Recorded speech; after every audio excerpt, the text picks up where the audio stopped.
When you look at the way that nature and the universe works, it works on a system of reciprocity. Now, being a female, and females watching will understand this and feel this, and males too, to a degree, is that women are very coy about getting. And we really need to snap out of that, because we're going against nature's law when we don't give to get. And the reason that series of reciprocity works is because it's beneficial for both parties. How many times, are you married, by the way? So it's just me, myself, and I. Okay. So in relationships in the past, or even with if you have a dog or anything that's around you, there is a reciprocity. You know, we all know dogs love who feeds them, right? Yes, so yes. we feed them, in turn we get love. So it's this cycle, and it's an energetic cycle. And it's very important to ask for what you need, because people aren't mind readers. And so the whole coy thing with the male-female dynamic, where, you know, I don't know, you should know, what do I kid you? I don't want anything. And then resentment builds. I mean, we all know it. We've all played that game. That's a big one. Also with children, parents, fathers, mothers, it doesn't matter. You give until you give out. And that literally is what's next. You give and give and give without reciprocity in mind. Give until you give out. So what I'm here to say, there's another bigger chapter one, so we can get into in a minute. But what I'm here to say is that be okay with that reciprocity. It's there for a reason. You see that you will be much happier. The person that you're receiving and giving to will be much happier, and it just works better. It's very smooth. It's like a natural flow. When you do something without having an expectation, because you want to volunteer or whatever it is, you do it because you feel good. That should be. Well, that is the get. Yeah, that actually is the get. Very good, right? It's actually 0. Well, hey, everybody, and welcome to the JMOR Tech Talk Show. It is great to be here on another wonderful Friday. Marcus, how are you doing this evening? I'm doing outstanding, John. It's very good to be here as well. It is fantastic to be here on Fantastic, Fabulous Friday. Hey, I just invented that. Yeah. Well, we have a great guest, I got to tell you, coming tonight. Kimberly Friedmutter, who is actually an international celebrity, and she is the author of Subconscious Power. So we're going to get to talk to her just a little bit later. So please do stay seated on the chair all the way in a safe position, because it's going to be a little while till we get to her. So let's talk about what's happening in the news. You know, lots of stuff's happening, right? And for once, I'm not mentioning anything about COVID for a second, but I can't promise I'm going to stay off of it. So how many of us here use Google? Use Google, Marcus? Do you use Google Calendar? Yeah, I do. We were just talking. So yeah, we were just talking about it. Use Google, right? Well, right. A few days ago this week, I went to go to my Google Calendar, like none of us do. And I went to go below a certain point. So like when you get past a certain point, even if you're on like a month view and you try to go to more, you click on it. I kept seeing the word, please wait, updating. And I figure, well, maybe it's a Windows update. So my phone was fine. There was no problem on the phone. I tried other computers. I tried it in the office. Got the same message. I searched to see if anything was wrong. There was nothing wrong. I said, this is eventually got to catch up with somebody. And nothing happened. I think a whole day or two went by. And then I Googled again. I found out that Google calendar system actually went down. Now, they said for a couple hours. It was more than a day, Marcus, that it went down. But it's strange how they, misappropriate the facts. It was just a couple hours. It was more than a couple hours. Yeah, exactly. And I definitely knew something was wrong, because normally I get the notifications right to my desktop. And for a whole day, I didn't hear not a sound. And so I was wondering just exactly what you were wondering. And they're trying to save face. They're definitely trying to save face. They don't want anyone to know that they.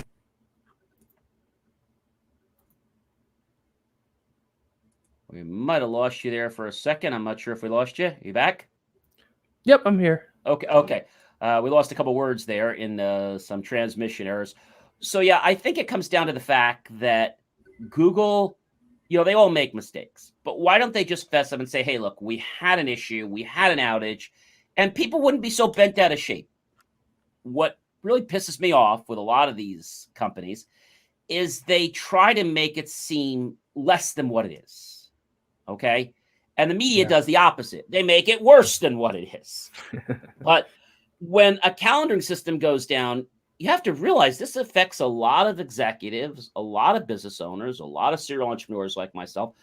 And luckily, I was able to go to my calendar on my phone and see who I had appointments with. But on the computer, I could not use the website. I kept getting stopped every time I had appointments that went past 4 or 5. I couldn't see the rest of them. Luckily, I had my phone. So something went wrong. We don't actually know the truth. I'm sure there was a server outage or something, but they're never going to tell us. No, they're not going to be honest. And sometimes customers just really appreciate a little bit more honesty more than anything, just for them to keep a good credibility. And unfortunately, PR means more than customer satisfaction. Exactly. Well, I have to tell you, Marcus, I am happy that they fixed it. Yeah. And you just unfortunately don't realize how important something is until you lose it. Absolutely. I can't agree with you more. And I know that definitely affected a lot of people because maybe they missed appointments. I'm sure it played some games on their mind because they didn't know what was going on. They didn't know if you had a virus. I mean, they were just really messed up. And I think it just put people in a bad position. I think what Google should have said is, look, our calendar site is experiencing issues. We are aware of the problem. You can still access it from your phone. They should have done something like that and maybe given an ETA of when it would be fixed. But it's like because they believe they're God for some reason, but they're not. Yeah.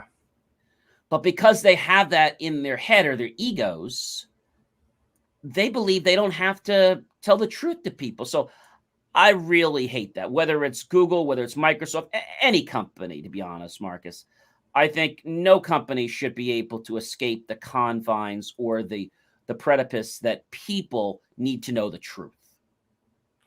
Exactly. I agree with you more. And sometimes it makes you feel like, are they juggling too much over there? Or I think that is the case. I think sometimes, I don't think Google will admit this. I think they bite off more than they can chew. Yeah, absolutely. Even though they're very big and they do a lot, I just think they become very cluttered and very unfocused. We all saw what happened with MCI. And if you remember many, many years ago, and this takes a brief tangent, I remember when I had my first, not pager, but my first SkyTel pager. And I remember the bill was over $500 a month because I was getting billed, Marcus, in message units. Now, a message unit was 10 characters or more. Yeah. So if I said, for example, how are you? Okay, so how are you? If we're to look at that, HOW space are you 1, 2, 3, 4, 5, 6, 7, 8, 9. That's 9. Now, if I said, how are you today? I just told you that a message unit is 10, right?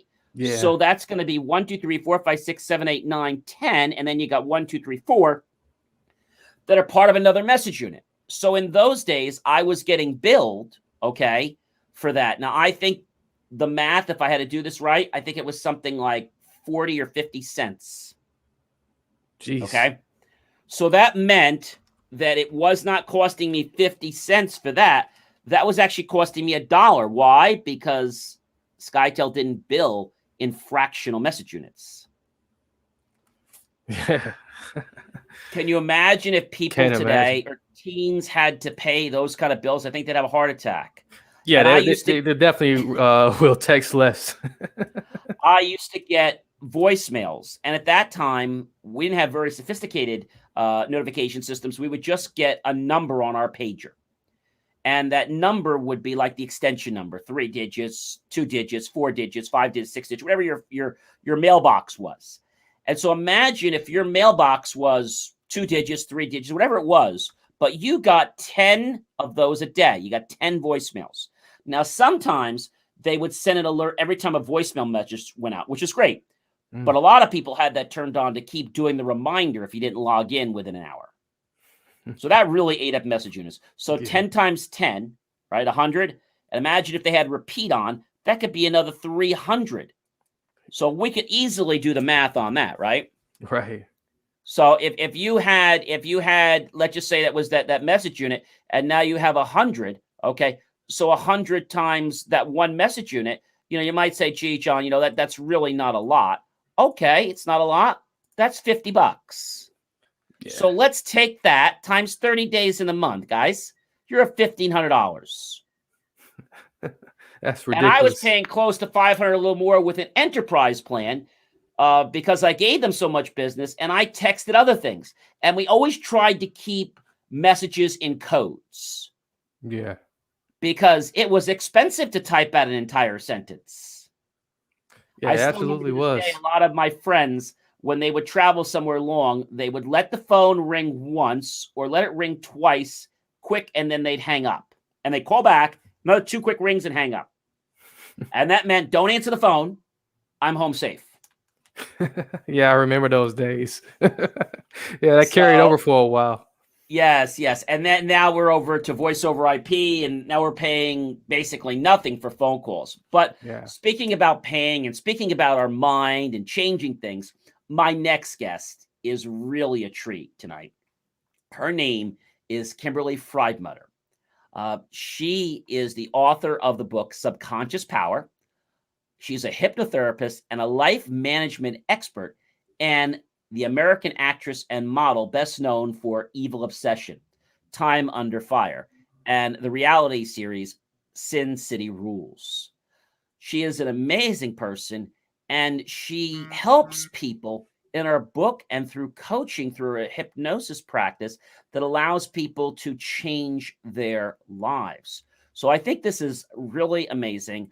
I am very pleased tonight to welcome Mrs. Kimberly Friedmutter to the JMOR Tech Talk Show to explore with us her new book and share with us why she actually got involved in this and how she went from being an actress to helping people improve the quality of their lives. Please help me welcome once again to the JMOR Tech Talk Show, Mrs. Kimberly Friedmutter.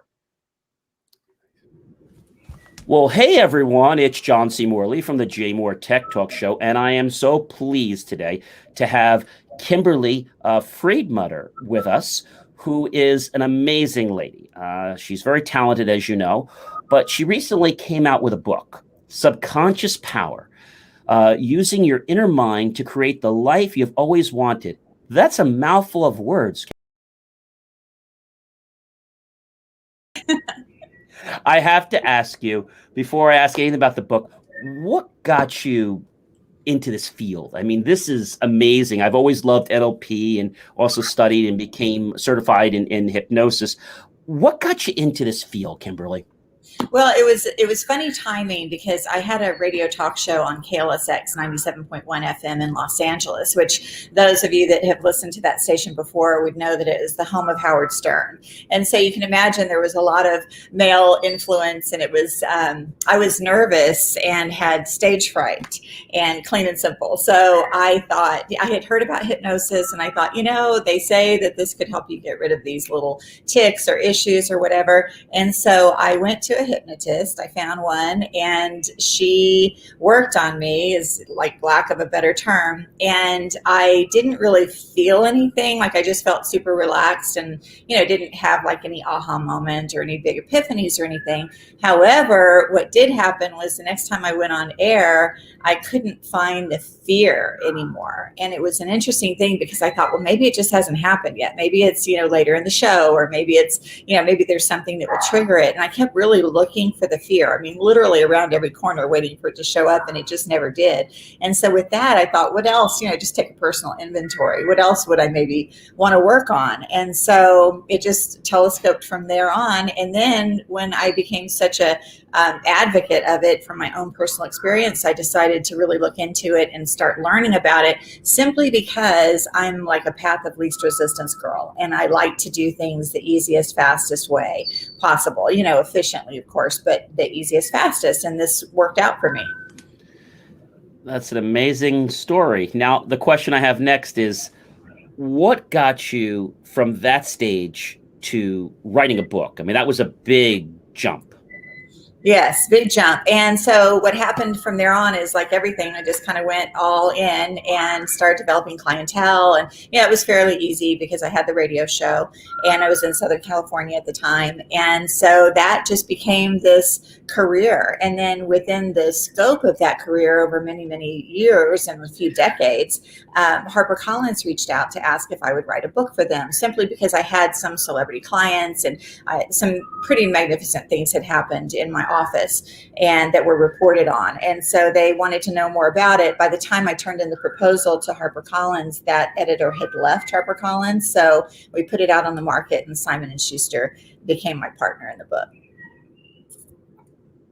That's amazing. And I know a lot about Simon & Schuster because I've listened to and been part of a lot of their books where I've gotten to, absorb some of the knowledge. And I think that's a great thing. I say to people today, if you're not learning, you're dying.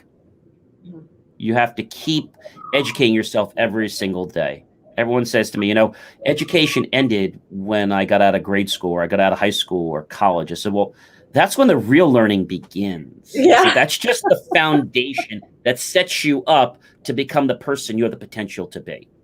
Oh, yeah. And I mean, school, you learn so many things, obviously, not only about the subjects, but about, following protocol and systems and how things work. And all of that's just this wealth of knowledge. However, that life experience, I mean, even in the book, what I like about the book so much is that it's experiential, it's action oriented. You're not just reading the pages, and I'm not just saying, this will happen and that'll happen. It's actual exercises, which of course we call hacks.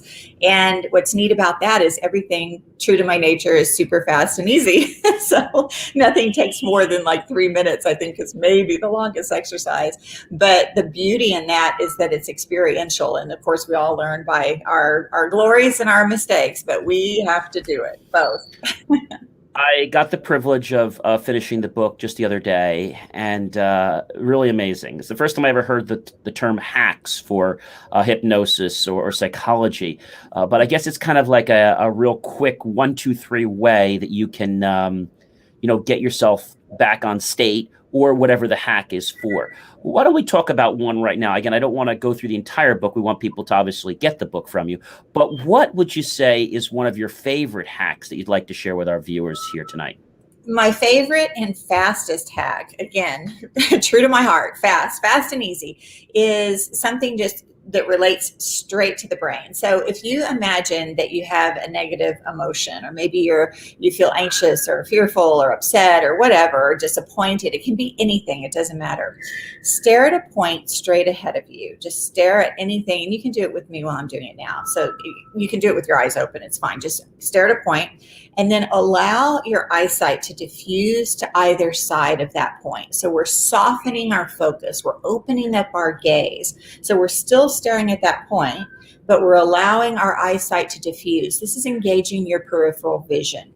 When you engage your peripheral vision, you open yourself up to more input. It's just an eye-brain activity, right? So more input is coming in. You cannot think of two things at the same time. So when you allow more input in, that negative emotion immediately goes away. You can try it by getting yourself upset about something. Think about something that's frustrating, like, I'm irritated back when this happened. And then stare at that point, allow your eyesight to diffuse, and you'll see that negative emotion leaves, no matter what it is. This is fantastic when someone feels like they're starting to go into a panic attack, or they feel fearful or having anxiety or whatever it is.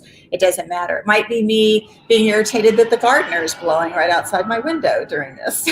I could be like, shoot, he's blowing outside my window. And then that minute I diffuse my eyesight and I'm okay with it. I like this hack, if I will, quote unquote, better than the hack that most people always say, okay, when you're stressed, take a deep breath. Now, taking a deep breath does work, but this is actually a lot faster and it's a lot more fun. and it's brain science. I mean, this is the thing is, some people, I mean, sometimes when people meet me and they say, oh, you're a hypnotist and oh, you're in Las Vegas and this and that. And they're like, what time is your show and what casino is it at? And I go, no. This is clinical hypnosis. This is a whole different thing, but it is brain science. It's exactly what it is. We work with what we have. And the beautiful thing is everyone has it. A lot of people will say, oh, women's intuition and this and that. Well, I'm happy to be here to tell you that you have it too. I have learned this many years ago, because when I actually went to college, I was actually on program council. And I still remember to this day, there was a gentleman, I'm not going to mention his name, but he is a stage hypnotist. And our school had lots of money, and they brought him in. And they said, John, you just need to give him a deposit and give him the final deposit, when he's finished. I said, okay, what do I owe him? He says, well, it's $40,000. You're going to give him $20,000 when he walks in. And so I did a little studying to learn who this guy was, because I was a little panicked about, going to the show, and I've heard things and people talk. So I did some research on him, and I see what he does, how he brings people up to the stage, and sometimes they really get to be made a fool of. So when he came in, I was very nice. I said, hi, doctor. I said, I'm such and such. I'm one of the VPs on program council. I'm nobody to you, except that I hold your deposit check and I hold your final check. I said, and you're going to respect me this entire performance, and you're not going to pull me on stage, or you won't get the second check and you won't be able to cash the first one. Well, he was very nice to me, but I wanted to set that premise. But after that, I wound up buying one of his books, took the Silva method, and then just got very slowly engaged in this because I did something similar to what you did. I wanted to be able to achieve something, and I kept paying people money. And I'm like, why am I paying people money? I'm an engineer. Why am I doing this? Why don't I just learn this? And then I just committed and said, okay, let's get serious and learn hypnosis. Let's learn NLP. But I think the real magic comes to being able to understand that we could do so much with ourselves. There's so much potential. People use only maybe 1% of their brain. I love the chapter in your book. I believe if memory recalls correctly, it was chapter 6, and I think it was principle 5. I think you call it "Give to Get," if I'm correct. Yes. And okay, could you explain to our viewers what that's about? I found that chapter very fascinating. Did you? I'm glad to hear that, because it's fascinating in the sense that I always go back to nature to figure out where we're supposed to be. Our internal GPS is off, and it's off a lot in part because our consciousness is cranked so high, that volume of the chit chat and what are we supposed to be doing, and of course with social media and everything, cancel culture, all of it, like we don't know where to turn. And I think we're kind of analyzed, paralyzed in a lot of ways. And so what I love about Give to Get is that when you look at the way that nature and the universe works, it works on a system of reciprocity. Now, being a female, and females watching will understand this and feel this, and males too, to a degree, is that women are very coy about getting. And we really need to snap out of that, because we're going against nature's law when we don't give to get. And the reason that series of reciprocity works is because it's beneficial for both parties. How many times are you married, by the way? So it's just me, myself, and I. Okay. So in relationships in the past, or even with, if you have a dog or anything that's around you, there is a reciprocity. We all know dogs love who feeds them, right? Yes, we feed them, and in turn we get love. So it's this cycle, and it's an energetic cycle. And it's very important to ask for what you need, because people aren't mind readers. And so the whole coy thing of the male-female dynamic, where, I don't know, you should know, what do I get you? I don't want anything. And then resentment builds. I mean, we all know it. We've all played that game. That's a big one. Also with children, parents, fathers, mothers, it doesn't matter. You give until you give out.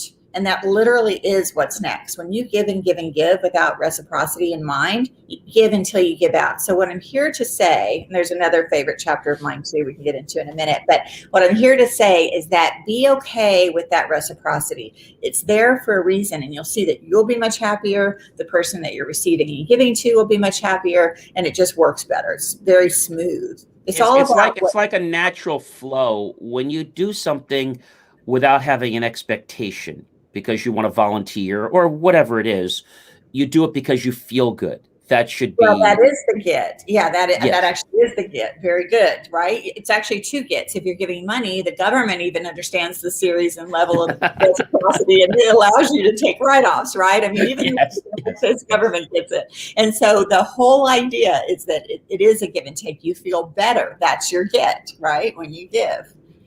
I do a lot with networking groups that I run. And when I explain to people, look, there's no advertising every day. It's just one day. We need to give. And they don't understand that you need to give more than you take. And so every day I have different questions. And they're not personal, but they're questions about your childhood, things to kind of have dynamic conversations, but nothing about sales. And I want to get people to have a dynamic so they understand each other and they feel closer than friends.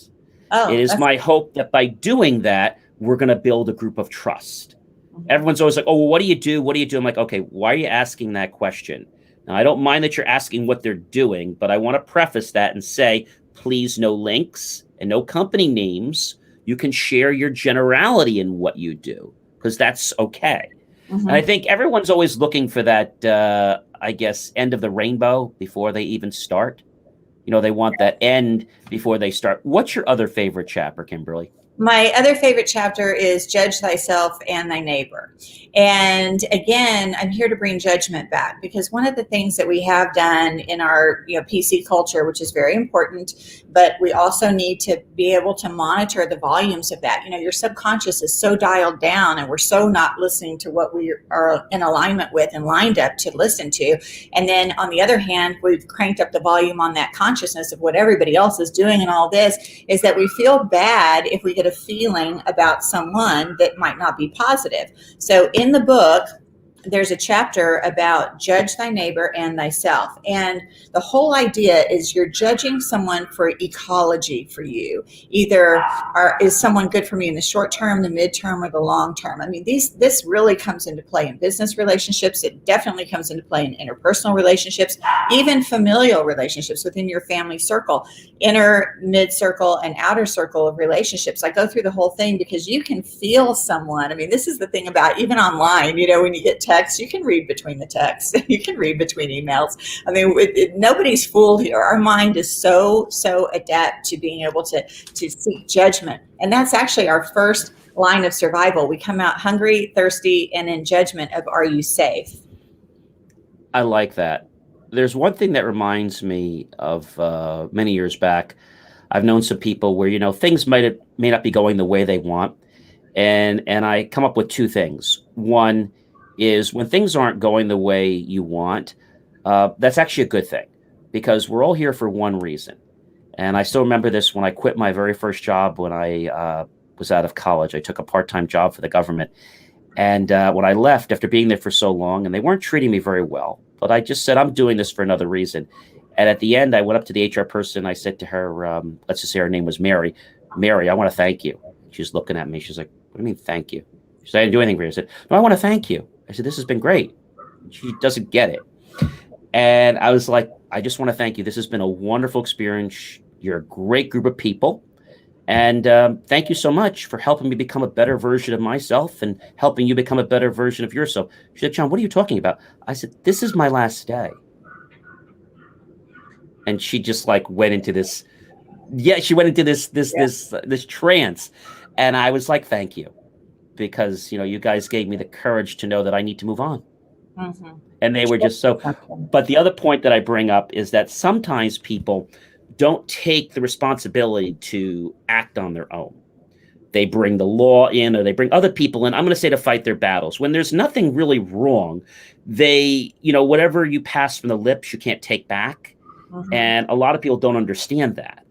It's like that. What is that book about Humpty Dumpty? When everybody was calling for the help and they were all asking for help. And finally, when the help really is needed, nobody comes and helps. Yeah. And I think that happens. I've been seeing that a lot lately, where when people are feared or they have scare in them, they make up these stories that are worse than what they are, so they'll get attention.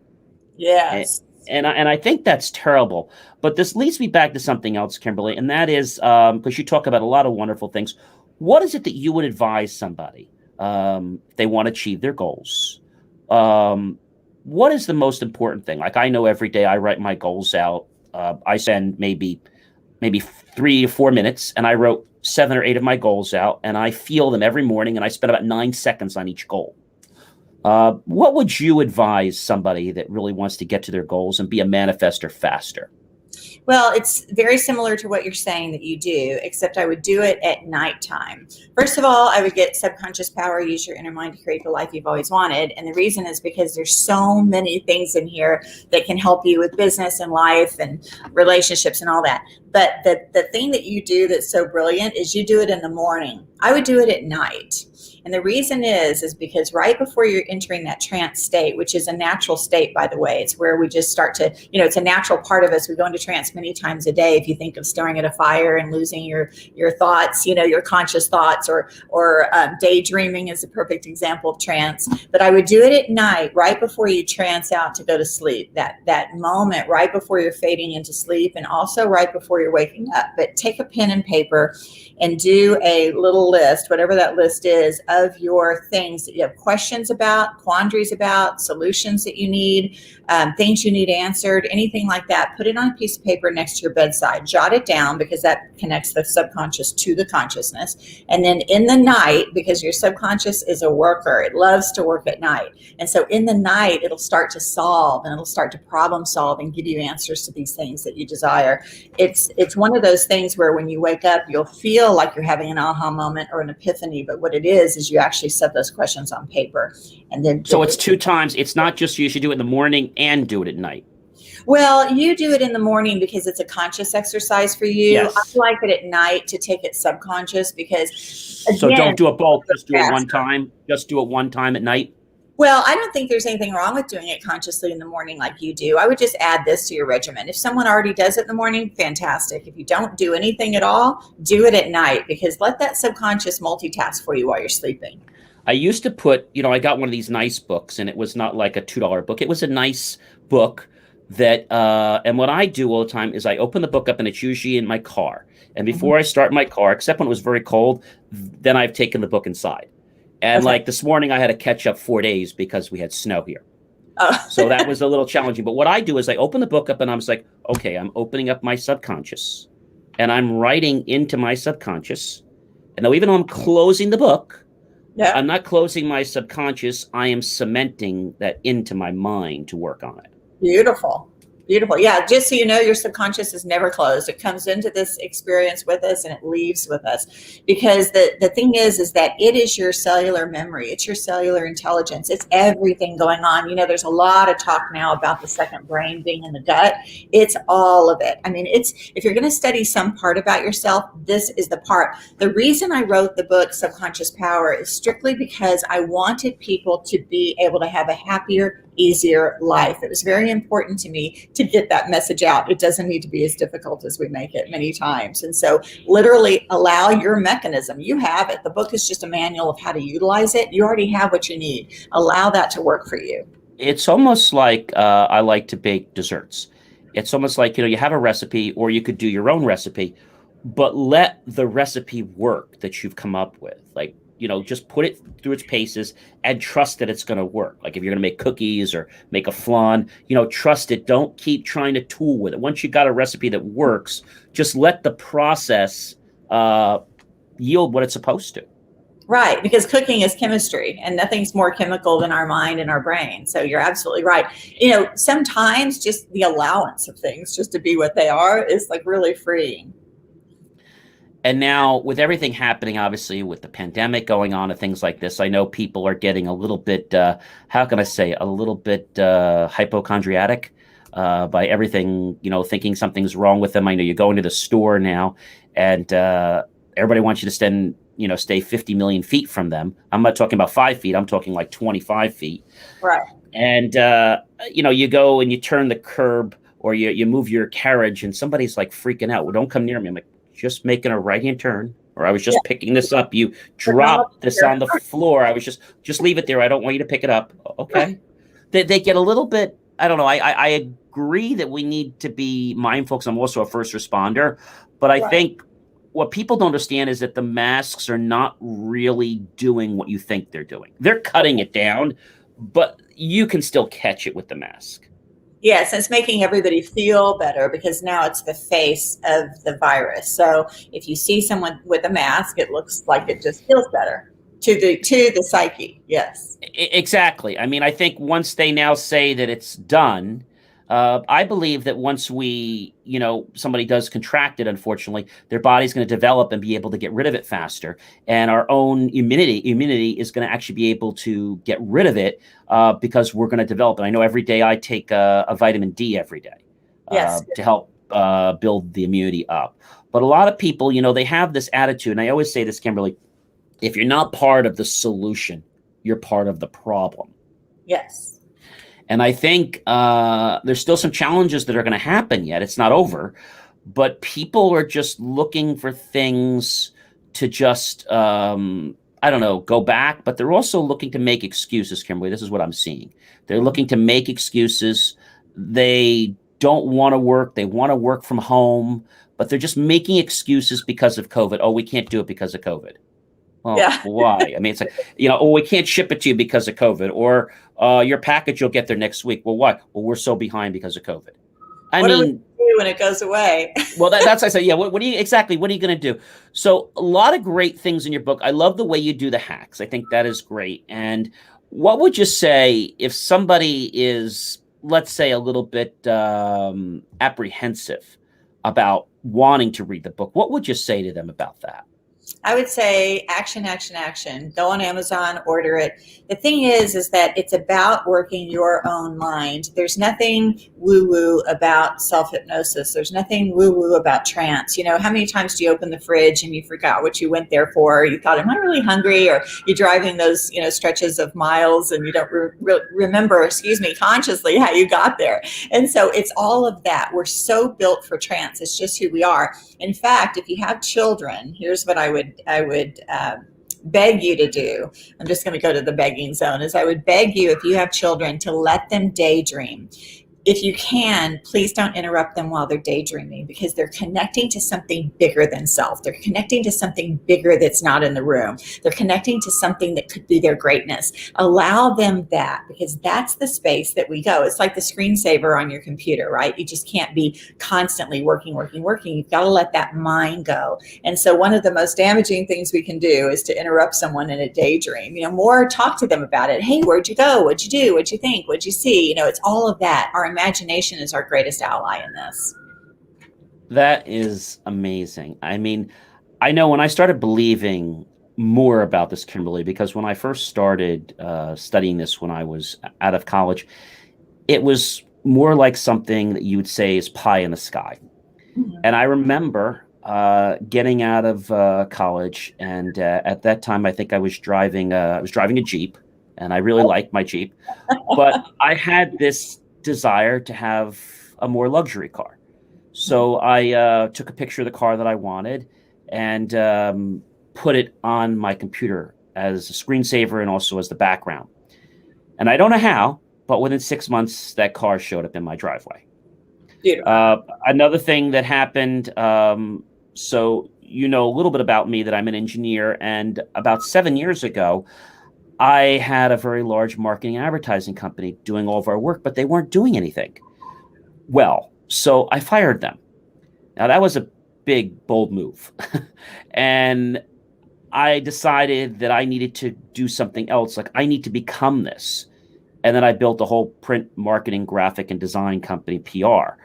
But the thing that's really interesting is not that, is before I started the whole creation process, every night, a year before I was building it, I would just sit back in my chair at home and I would think about how my office was going to look.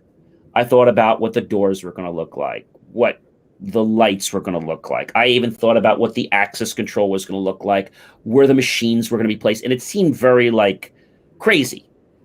And about 6 months into it, we got to meeting with the architects. And I didn't really recall that memory in my mind. And they asked me, what you want here? And I wasn't really even conscious what I was doing. And before I knew it, it's like, wow, this is 98, 99%, like the way it was in my mind. And that just blew my mind because before, right? Yeah, I'm like, they say you have to create it, you create it twice, once in the mind and once reality. But I think when people have a small win, I like to play golf. And when you have that one good golf shot for the day, even if you play terrible golf, that one good golf shot gets you to come back. And I Yeah. think it's the same thing in our life. If we get one, I tell people have a small win, you don't have to have a big win. Have one win and celebrate it. And then it seems like other wins are a lot easier. Oh, yeah. No, it's like glue or like a magnet. It just sticks to it. Butch Harmon is my neighbor across the street. Oh, wow. As a golf coach. Yeah. Oh, wow. Very nice. Very nice. When So I'm they probably, sleeping on the front porch, I think, how's my swing looking? Is it good? Is it not? You know, how am I doing? Elbows tucked in, all this, head down. he probably would appreciate that. It's feeling, and my coach said the same thing. It's about feeling the stroke. It's not about just learning the stroke. It's feeling it. Another person said, feel it first, manifest it second. So what happened with the car, and I didn't realize this till a while back, I was feeling what the car was like. I had gone out to see the car. I touched the car. I drove the car. I played with the car's features, and that was in my head. And when I went back in the chair, I closed my eyes and I put my hands out just like I was driving that car. Yeah. You literally put it into being. I did the same thing for the next car that I'm looking to manifest. I went out and test drove it. And so test drove it, felt it, experienced it. I'm like, okay, now I know what it's going to be like. And then I put down in my book, after I put all these 7 or 8 goals down, I put down all of this has happened in my mind already, even though it may not have fully manifested at the outer level. And I am having fun along the way. Right. I think you got to have fun with everything you do, right? Yes, that's the prime thing. I mean, really, if you're not, what's the point? The whole idea is that thoughts move so quickly and the physical moves so slowly. So it's beautiful to thought manifest it first and then have it show up in the physical. Absolutely right. If you're looking for houses, go and be in those houses. Do the, people laugh about vision boards and all this. I don't care how you have to get those images in front of you. Get them in front of you so you can see it, because seeing it is literally absorbing it, and absorbing it is literally creating it. You did exactly the perfect thing. I did the same thing with a community I want to be a part of. I started walking in that community, started being like I was in the community, then I became part of the community. Mm-hmm. So it's like, it's very strange how something like that can really happen, but it really does. It just has a way. It's almost like the person that says, they have a desire to have a certain car. And they're like, oh, there are no cars like that on the road. They don't have any white cars or blue cars or red cars. Now you get one. It's like, gee, all I see is red cars. All I see is white cars. They were all there before. It's just your conscious wasn't paying attention to it. Right. And that's actually a brain function for evolution. What that is back in the day when we would hunt for food in the bushes, if we found, say, a blueberry that we liked and we ate it, all of a sudden our mind would see all these blueberries. That's actually a brain function that's meant for our survival and our evolution. That is amazing. Well, Kimberly, this has been so amazing. And it was just a privilege to read your book and to learn about these quick little recipes or hacks, as you call them, to help you basically get back on track to where you should be, because our mind is actually programmed to keep us safe. So we have to push our envelope just a little bit further. I'm not telling you to jump off a cliff. No, we didn't say that. Or go skydiving, but but do it safely. I think when your mind is trying to do something, it's always trying to protect you. So it doesn't give you a chance to, I guess, open your wings to fly. Yes. And I would challenge everyone watching to take 1 week and just do what your subconscious tells you. What that'll feel like is you'll have an impulse to call your aunt or to make a phone call for business or to do something, turn left, turn right. Follow those impulses and see what kind of week you have for yourself. And that's the best test to see if this is for you.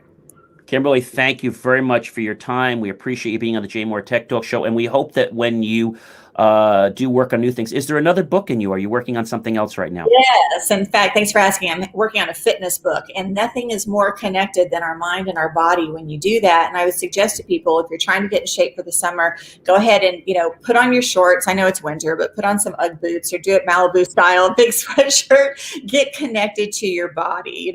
Like just the idea of knowing that your body and that fitness that, we're so busy looking this way, look down every now and then so you can get connected. it. But the book is all about that, and I'll let you know. And then also there's a podcast that I have that I'm starting called Kimberly and the Queen, and it's with Jacqueline Siegel, David Siegel of Westgate Resort's wife, and she's fascinatingly funny, and we have the best time, and that'll be coming out shortly.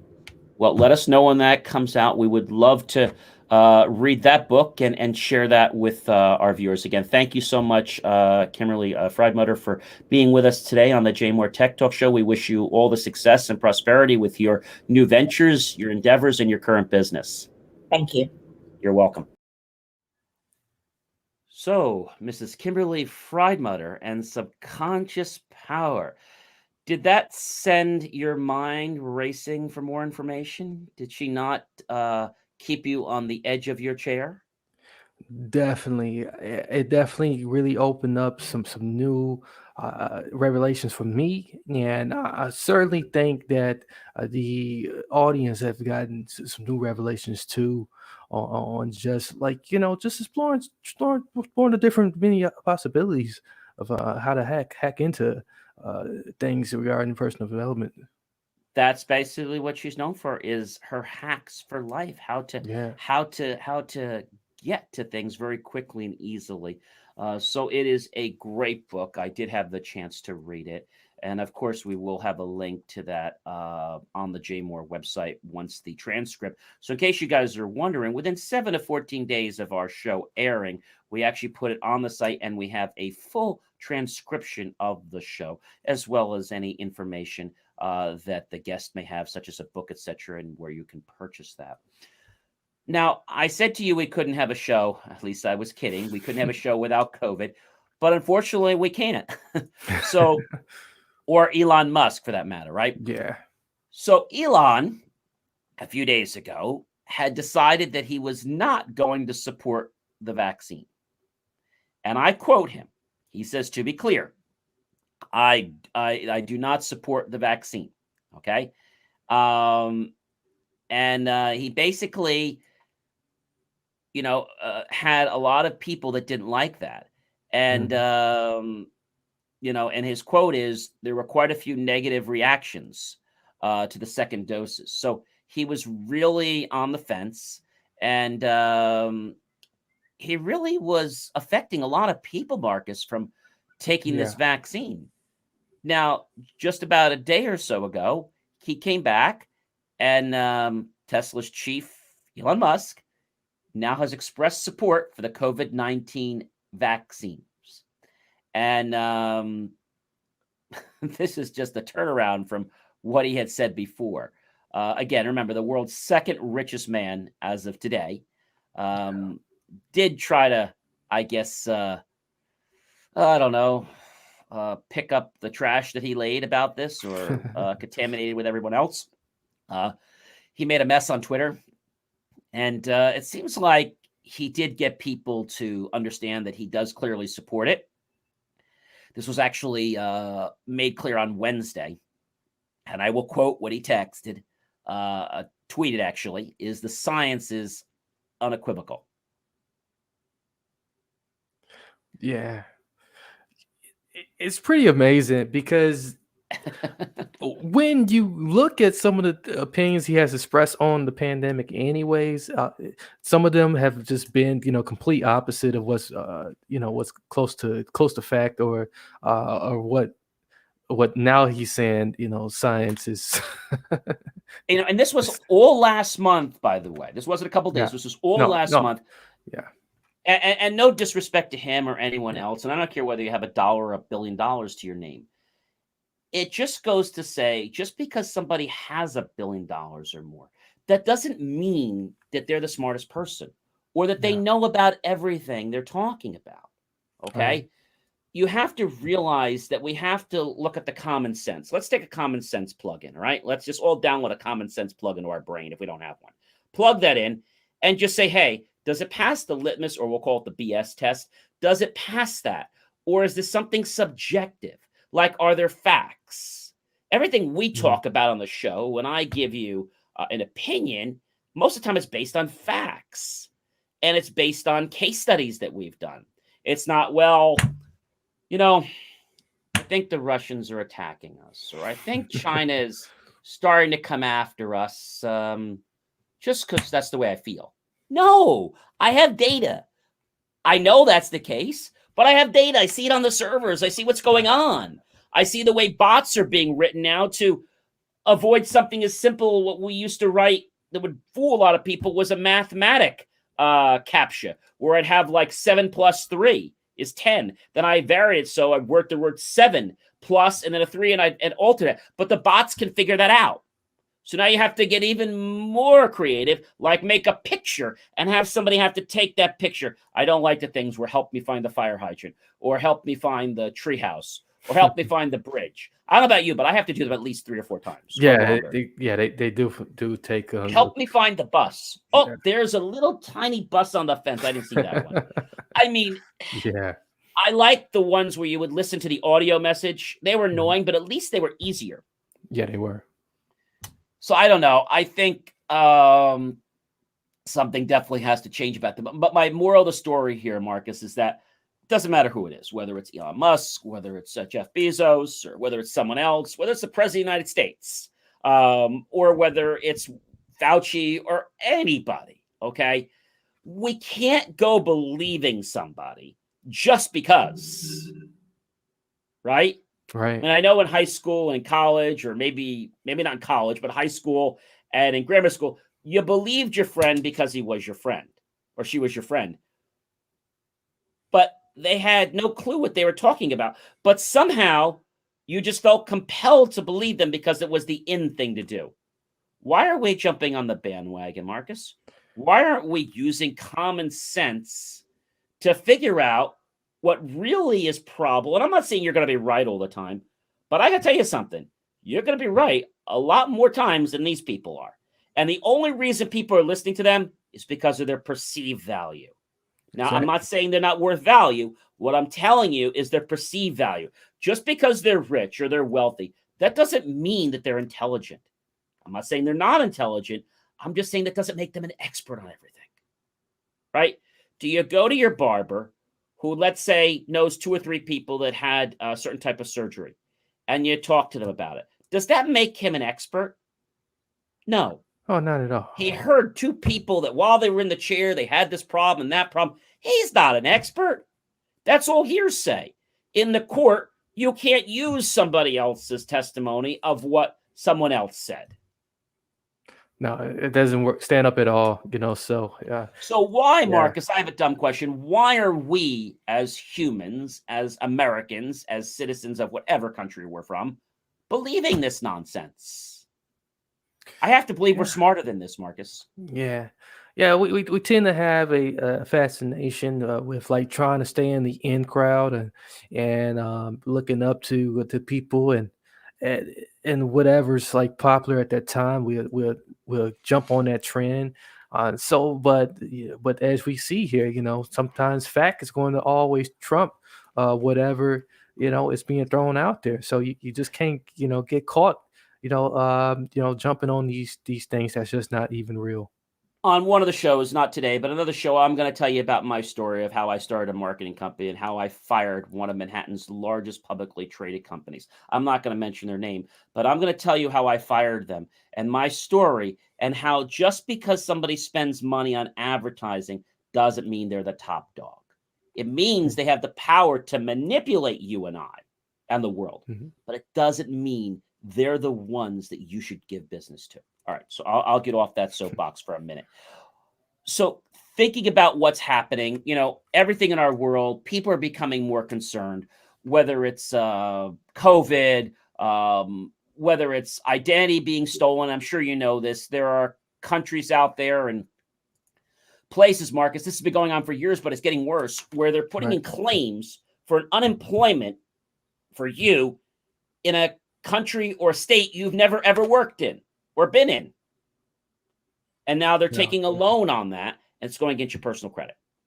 They're getting very devious. But not only that, Marcus, it's not just that, but it's the fact of people, whether it's COVID times or not, whether you're working at an office, large company or a small company, and maybe the company has a small budget, or maybe they're a large corporation, and they're like, you want to use our systems, you bring your own device.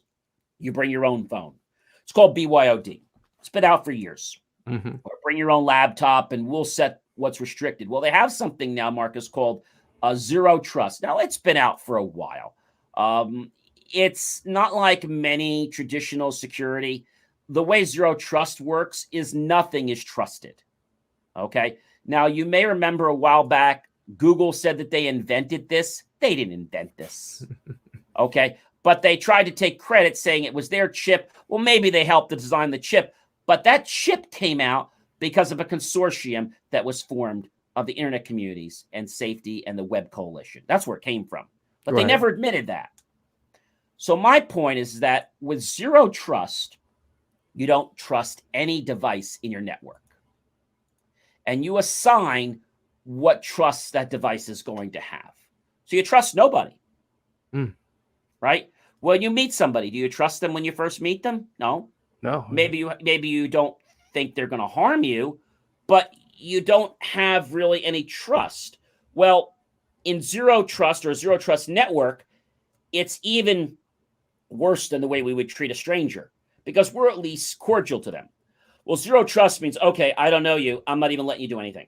I'm not letting you get out. I'm not letting you breathe. I'm not letting you do anything until I have some credentials from you. Until you fork over some identification, get lost. Spam. Scam. And so this is the new type of security. It's been around for a while, but it's becoming more and more important with things like digital footprints and stuff like that. I mean, just the other day, we're learning that people that are sending texts are going to be starting to be trapped soon because they're starting to use their device and change their phone number. Yeah. So that's going to become a big issue. But our last story for tonight comes to us courtesy of the new iPad. Well, the new iPad Pro, Marcus, is the new M1 tablet, and it shares the Mac's processor. And actually, its price. The new iPad Pro is practically becoming a Mac. A new processor, 5G, a promising camera, Thunderbolt, a high price tag, depending on what you put in the configuration. And, they have some differences in the type of Mac devices you can get. But the M1 is promising, as they claim, to bring more speeds. Is that true? I don't know. I think a lot of things that Apple and a lot of these phone companies say and mobile device companies say are all marketing propaganda. I don't think any of this stuff, Marcus, is truly tested and really explained to the market. And there really should be more testing enforced before these markets go out and be able to make these huge claims. And there should be some type of regulations on that as well for the customer's protection. And just another note on that price tag, let's just hope that it's going to be worth it. Well, that's the thing. I mean, it's because it's Apple, right? They can charge whatever they want. Yeah. Or so they would say. I don't know, Marcus. I'm not really supporting that. And I think the new iPad Pro, even though it's got some nice features and stuff like that, I think it's just another sexy device. Yeah, it's just another extra thing, another extra device hanging around. And there was a while when people were phasing out of the whole pad, and now it's like we're trying to find a way to upcharge our customers and put it back on them again. So let's talk about price tag since you brought it up. Mm-hmm. So the 11-inch display, if you want to save a little money, just going to cost you shy of $800, $799 plus tax. If you want to fork out some more cash for a little bit larger of a screen, a 12.9-inch screen, it's going to cost you $1,099 plus tax. Now, that is just the basic configuration. I didn't add any more storage on there. you see where that's going to raise the price, don't you? Oh yeah, that's where they get you. And so just to let you know, on the 12-inch, you're going to go from the $10.99. Are you sitting down for this? Yeah. All the way up to $21.99 plus tax. Wow. So if you want to save money and do the 11-inch iPad Pro, you're going to be between the $799 number, not too bad, and you're going to take it up to just under $1,900, $1,899. That's a lot for an iPad Pro. Yeah, we're talking most cars are not looking for that type of down payment for a lease. Well, even the Tesla, you're looking at $1,250 or $1,400 a month. It's still less. It's still more than that on some of these. And the thing is, they're trying to sell you on the fact, Marcus, that it's $79, but it's only $66.58 a month. And with the one that's $899, it's only $74.91 a month. And if you go for the 2 terabyte, it's only $158.25 a month. See what they're doing? Yeah, I definitely see what they're doing, but that's not taken into consideration if you already have the 12 you already leasing, or any other device that's in your house. Did you that you're see leasing. something new that one of the wireless companies mentioned? I'm not gonna say who's doing it, but there's one company that was not taking back damaged cell phones. We know who it is.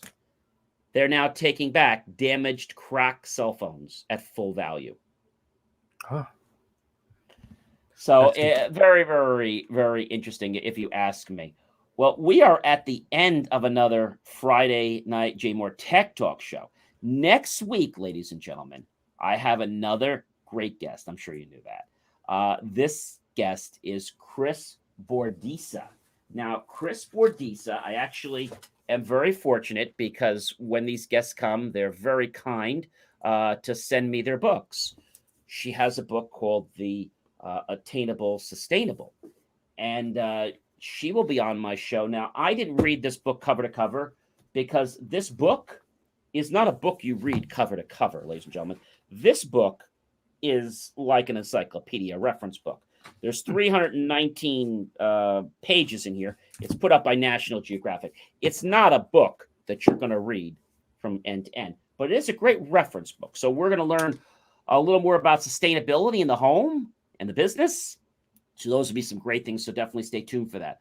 Well, since we are at the end of the show, ladies and gentlemen, I do want to announce a new feature that we have on the JMOR website. If you go to jmor.com and you go to social and you go to our shows, we have a brand new area where you can now pick any of the archive shows, going back easily by just going to archive and clicking which year you want to see which show type very easily. So we've done that to make it easier for you. And remember, we do transcribe all of the shows that are here on the JMOR Tech Talk Show, as well as any show that I've personally appeared on as a guest.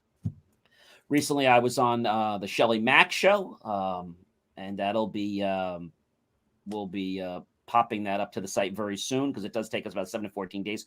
And she's actually going to be on my show in about another month or two. So we're looking forward to that, Sheila Mack.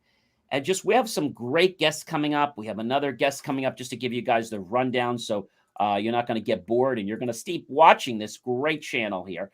On May 1st, ladies and gentlemen, we have another great guest, but I want to keep that for a surprise. On the 7th, we actually have another one that I'm going to keep. I'll tell you who that is. That's actually Leonardo Mera. Okay, that is the guest for the 7th. On the 14th of May, we actually have John R. Dallas. You're going to love him. He is worked for one of the largest title companies in the world, and he now is part of an educational school that he helped build for entrepreneurs. On the 21st, we'll be talking to Krista Botsford Crotty, talking a little about her business and what she did with the COVID era. And on the 28th, we're going to talk to Sarah Robertson. You're going to love this, ladies and gentlemen. If you have kids that are going to college or going to be entering college, she talks about the soundbite and how you need to really have the right soundbite, not something that your parents put together for you, and making sure that you actually wrote the essay that goes in, not somebody else. Great person. I'm really looking forward to having her on the show. Again, we have come to the end of the show, Marcus. If you'd like to be on our show, please visit jmor.com. Reach out to us. Let us know who you are. Give us a pitch. We're actually going to be building a pitch page very soon. So you're going to be able to formally pitch the JMOR show, and we'll be asking for very specific questions.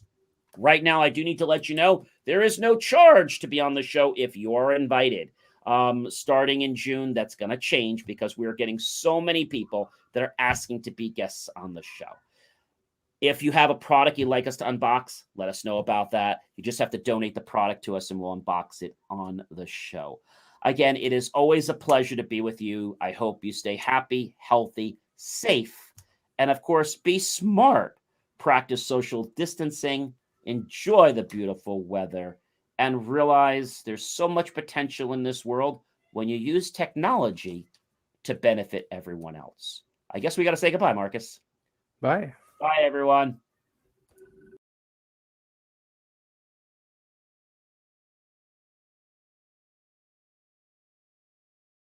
In technology. Answer your questions about how technology is supposed to work and sometimes why you have challenges getting it to work that way. For more IT support and tips, just text IT support to 888-111. That's IT support to 888-111, and you'll get tips on technology. I'll see you next week right here on the JMOR Tech Talk Show. Remember, JMOR.com.